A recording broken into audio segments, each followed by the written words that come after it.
Welcome back to the channel YouTube and welcome to this Gi series. If this is the first video you're watching with the Gi, we have a new series. It's the Gi series obviously with kimono. Gonna do sweeps, chokes, passes, all the stuff with the Gi. Completely made possible due to the support on Patreon. I'm gonna leave a link down below if you want to check it out. We have some more hidden content there behind the scenes, some polls.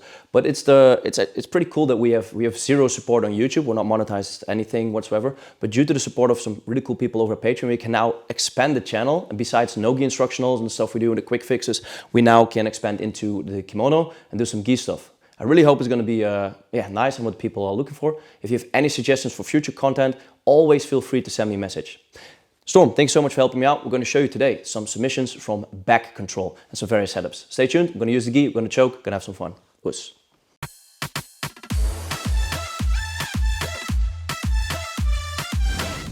Okay, so we're going to start off with back control.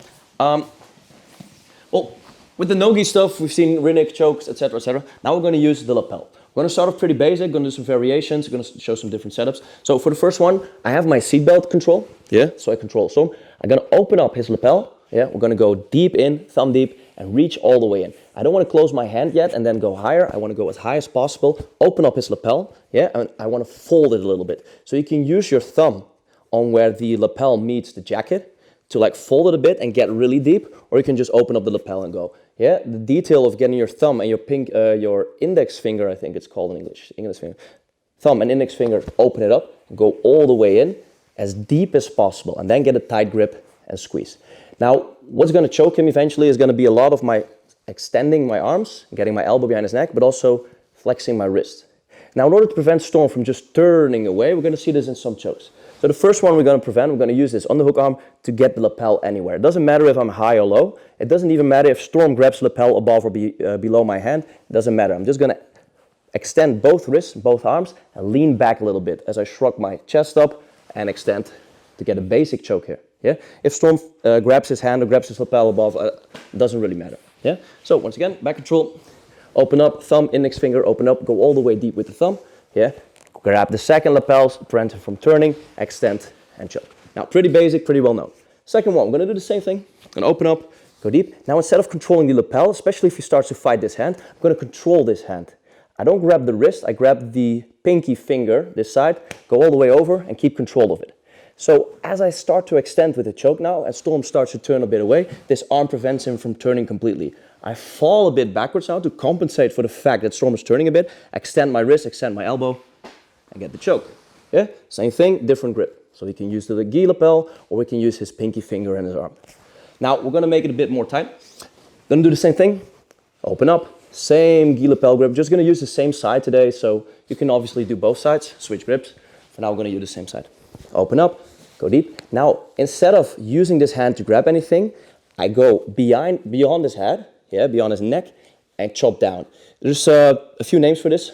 I've seen it being called karate chop choke because it's like karate chopping something. I like to call it a half Nelson choke because the grip is like a half Nelson. As you know, like full Nelson, half Nelson grip. So open up, go with my half Nelson grip underneath his armpit, where this arm is anyway. Chop behind his neck as I lift his armpit, extend my wrist, extend my elbow, and go. So I can use my fist, I can use my hand, and go underneath with the half Nelson, extend my wrist, extend my elbow, go behind his head, and extend. Now, this exact same choke, and also the other ones, but let's see this exact same one from a different scenario just real quickly. If Storm would be on his left shoulder, and we're like in side control, we get like a pillow hold. We want to work towards the back.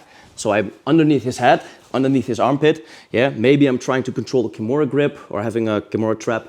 I open up the lapel, go deep. And in order to finish the choke now, I'm underneath his armpit. I just chop it behind his neck. Get the exact same choke. So you can find this from different positions. If we're here, obviously working towards the back, scoring my points, getting my hooks in, it's obviously pretty important. You can switch to bow and arrow chokes and different chokes from here. But because you have this nice control already, just opening it up, getting the lapel. Now if I just start squeezing, he can turn away. So this prevents him from turning as I karate chop behind his neck with the half Nelson, extend my wrist, and get the choke. Pretty nasty choke. Now back to the back. We've now used Storm's lapel on 3 or 4 different chokes. Let's just sum it up pretty quick. 1, 2, 3. There we go. Now, instead of using his lapel, we're going to use my Gi. So in this case, I have both my arms on top. I go underneath. I don't have to be underneath his jaw to get a choke. He can prevent all he wants. I just grab my own gi. We're going to do like an Ezekiel choke with the gi. Get 4 fingers in my sleeve, slide the whole thing to the backside, extend my wrists and arms, and get the Ezekiel choke. Now if Storm has his chin on his chest, yeah, I do the exact same thing, and my complete forearm is just going to squeeze underneath his jaw. It's going to be very uncomfortable for him. Yeah? So you don't necessarily have to have a nice choke grip. You could also go for a Mataleao here. Just be here, get the Ezekiel. Be careful that he doesn't trap this hand. Switch it through and extend my arms and my wrists and get the choke. So that's what we're using my gi. Now, let's just keep it with this one. There's also obviously bow and arrow chokes, but we're going to do that in a different video because it's one of my favorite chokes. We're going to leave a link down, up or below in the description if we film the bow and arrow choke series. But for now, let's keep it with these 4 beautiful variations. Thank you for watching. See you in the next video. Oes.